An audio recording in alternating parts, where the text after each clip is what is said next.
Para sa update balita, 7 ang naiulat na nasawi matapos mahulog sa bangin ang isang mini dump truck sakay ang halos 30 katao. Nangyari ang aksidente kaninang alas 5 ng hapon kanina sa Highway 70 Sitio Platacan, Cristian Nuevo, Libak, Sultan Kudarat Province.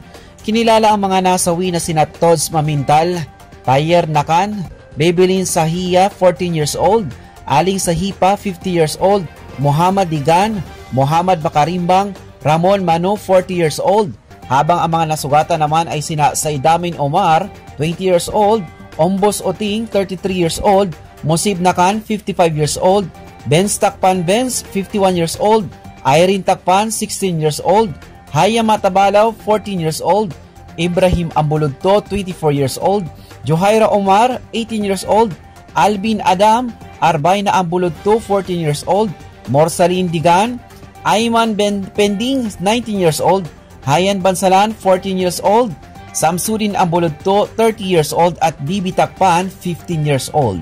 Pahirapan ang naging rescue operation dahil sa lalim ng bangin kung saan nahulog ang sasakyan. Kasalukuyang nasa pagamutan ng South OP Municipal Hospital ang mga biktima at nilalapatan na ng lunas.